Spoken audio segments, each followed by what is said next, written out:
మన ప్రభువును రక్షకుడైన యేసుక్రీస్తు ప్రభువారి నామంలో మీ అందరికీ వందనాలు తెలియజేస్తున్నాను. ఈరోజు ఒక ప్రాముఖ్యమైన అంశమును మీతో పంచుకోవాలి అని ఆశపడుతున్నాను. ఏంటా ప్రాముఖ్యమైన అంశము అని మనం ఆలోచిస్తే కనుక, మనం ప్రతిరోజు వాక్యం చదువుతున్నారా అని మరి సేవకులు కావచ్చు, లేదనంటే మంచి ఆత్మీయులు కావచ్చు, మీరు వాక్యం చదవండి అని చెప్పేసి వాళ్ళు చెప్పడం మనము గమనిస్తూ ఉంటాం. అసలు వాక్యాన్ని ఎందుకు చదవాలి? ప్రతిరోజు వాక్యాన్ని ఎందుకు చదవాలి? అసలు వాక్యం చదవడం ద్వారా మనకే ఉపయోగం ఉంది అనే అంశాన్ని ఈరోజు మనం గమనిస్తాము. ఆ పరిశుద్ధ గ్రంథమైన బైబిల్లో నుంచే ఒక 4 ప్రాముఖ్యమైన అంశములు మనం ఈరోజు గమనిస్తాం. వాక్యం చదవడం ద్వారా మన జీవితంలో కలిగే మేలులు ఏంటి, ఉపయోగాలు ఏంటి అనే అంశాన్ని పరిశుద్ధ గ్రంథమైన బైబిల్లో నుంచి చూస్తాం. దయచేసి గమనించండి.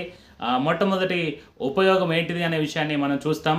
కీర్తనలు రాసిన గ్రంథము 119వ అధ్యాయం 9వ వచనము. కీర్తనలు 119:9. యవ్వనస్తులు దేని చేత తమ నడత శుద్ధిపరచుకొందురు?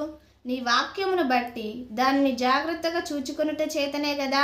చాలండి. కీర్తనలు 119వ అధ్యాయం 9వ వచనం ప్రకారము యవనస్తులు దేని చేత తమ నడత శుద్ధిపరుచుకుంటారు?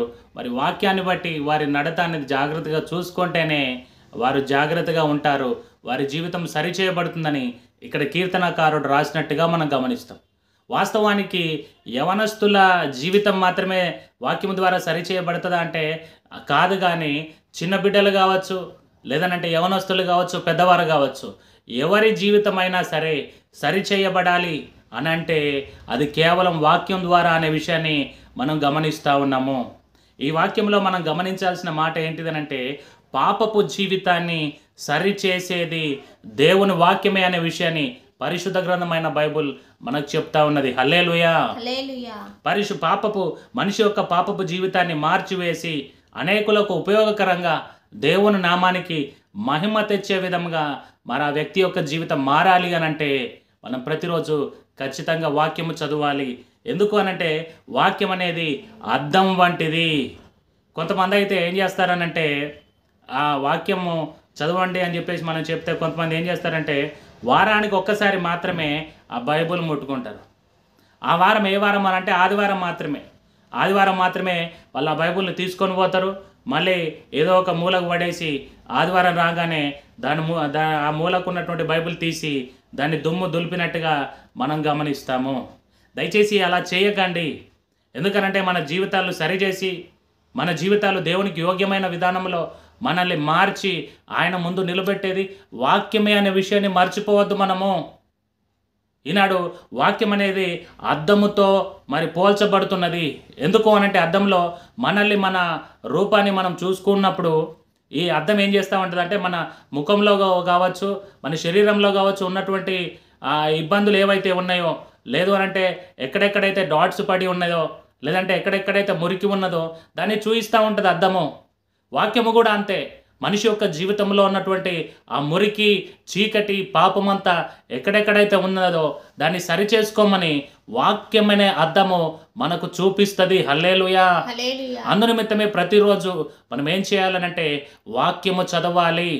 ప్రతిరోజు వాక్యము చదవడం ద్వారా మనలో ఉన్నటువంటి ఆ పాపం అనే మురికి వాక్యములో మనము చూసుకోవడం ద్వారా ఆ పాపపు జీవితం అనేది సరిచేయబడుతుంది. పాపి యొక్క జీవితము సరిచేయబడాలి అనంటే వాక్యం అనే అద్దములో మనల్ని మనం చూసుకున్నప్పుడే మన లోపాలు ఏంటి, మన పాపపు జీవితం ఎలా ఉంది అనే విషయాన్ని మనం చూసుకుంటాం. కాబట్టి అప్పుడే ప్రభు మనతో మాట్లాడతాడు, మనము సరిచేయబడతాము. హల్లెలూయా. పాపి యొక్క జీవితాన్ని, పాపపు జీవితాన్ని సరిచేసేది వాక్యమే అనే మొట్టమొదటి విషయాన్ని మనం గమనించాలి. రెండవ విషయాన్ని మనం చూస్తాం. దయచేసి గమనించండి. ఇదే కీర్తనలు 119వ అధ్యాయము 11వ వచనము. కీర్తనలు 119వ అధ్యాయం 11వ వచనము. నీ ఎదుట నేను పాపము చేయకుండానట్లు నా హృదయములో నీ వాక్యము ఉంచుకొని ఉన్నాను. చాలండి. అక్కడ కీర్తనకారుడు రాస్తున్న మాట, నీ ఎదుట నేను పాపము చేయకున్నట్లు నా హృదయంలో వాక్యమును ఉంచుకొని ఉన్నాననే మాట ఇక్కడ జ్ఞాపకం చేస్తున్నట్టుగా మనం గమనిస్తాం. హల్లెలూయా. అనగా పాపము చేయకుండా మనలను ఆపేది కూడా దేవుని వాక్యమే. మొదటిగా పాపం చేసినటువంటి వ్యక్తి యొక్క జీవితాన్ని సరిచేసేది వాక్యమే. రెండవది, పాపము చేయకుండా మనలను ఆపేది కూడా వాక్యమే. చాలాసార్లు మనం గమనిస్తే యవనస్తులు కావచ్చు, పెద్దవాళ్ళు కావచ్చు, మరి మనుషులు లేకుండా ఎక్కడైతే ఒంటరి ప్రదేశం ఉంటుందో అక్కడ పాపము చేయడానికి ప్రయత్నం చేస్తూ ఉంటారు.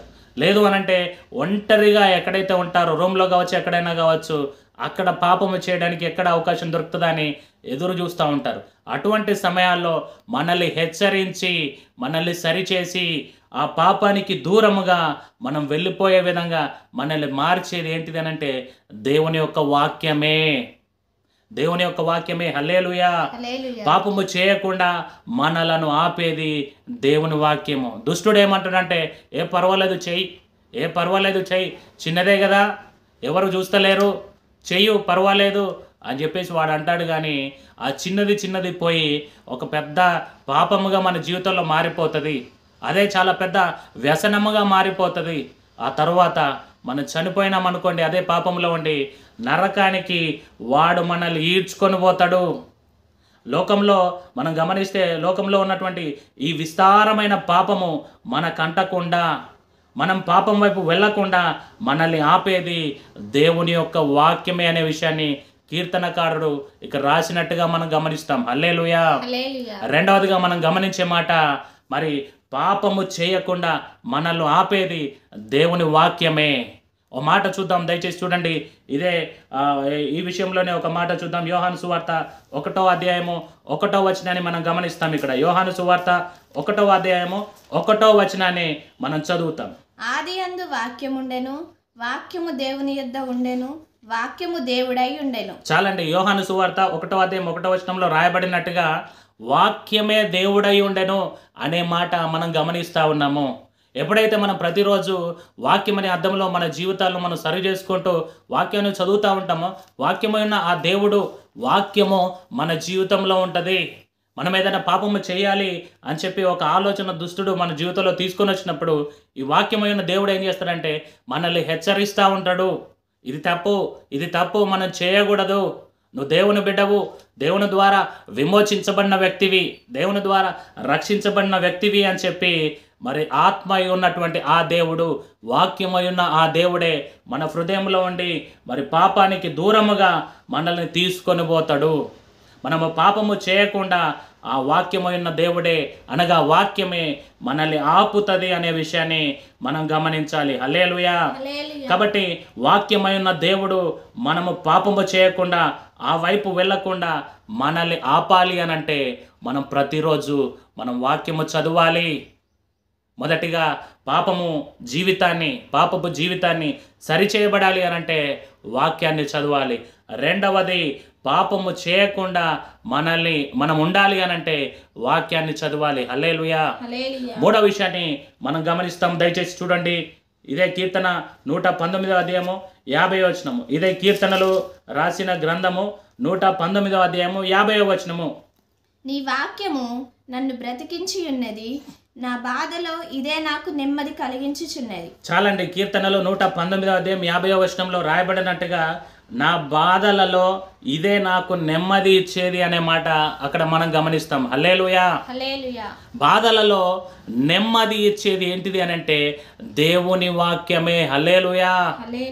మొదటిగా మనం గమనిస్తే పాపపు జీవితాన్ని సరిచేసేది, రెండవదిగా పాపము చేయకుండా మనలను ఆపేది దేవుని వాక్యమే, మూడవదిగా బాధలలో నెమ్మది ఇచ్చేది కూడా దేవుని వాక్యమే అనే విషయాన్ని మనం గమనిస్తూ ఉన్నాము.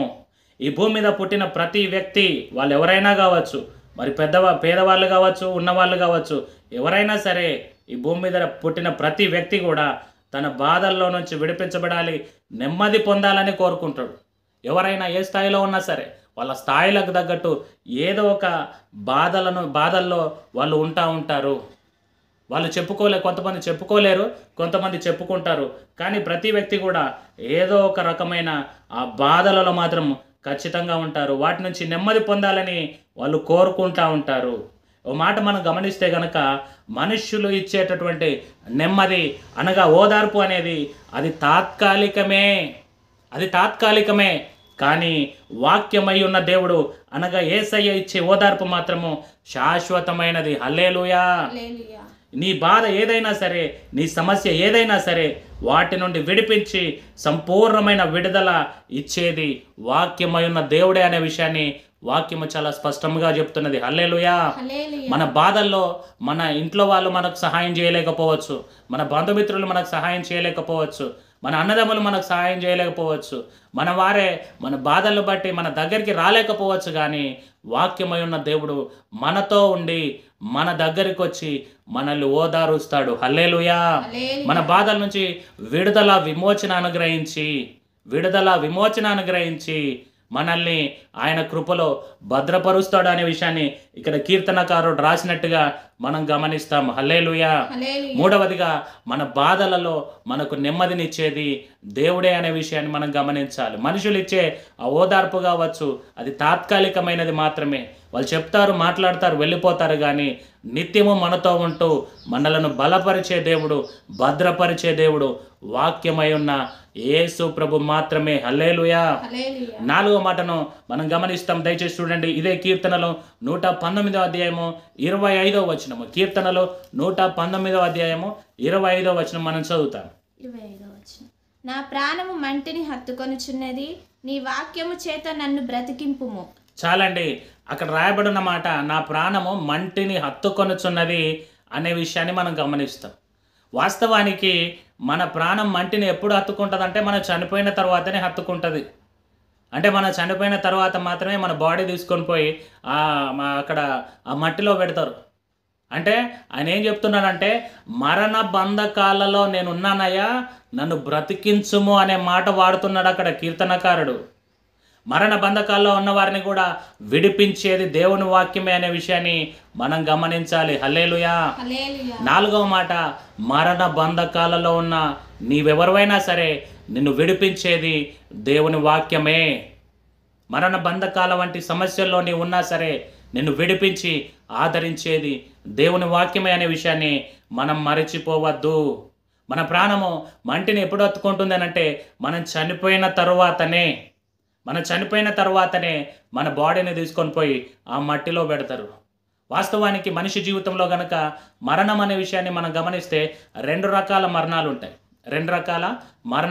ఏంటా మరణాలు అంటే మొదటిది శారీరక మరణము, రెండవది ఆత్మీయ మరణము. ఈ శారీరక మరణాన్నే భౌతికమైన మరణం అని కూడా అంటారు. అంటే ఇది అందరికీ వస్తుంది. దేవుని నమ్మిన బిడ్డలు ఉన్నారు, వాళ్ళందరికీ వస్తుంది. నమ్మని అన్యజనులు ఉన్నారు, వాళ్ళకు కూడా వస్తుంది. వాళ్ళందరూ కూడా చనిపోతారు.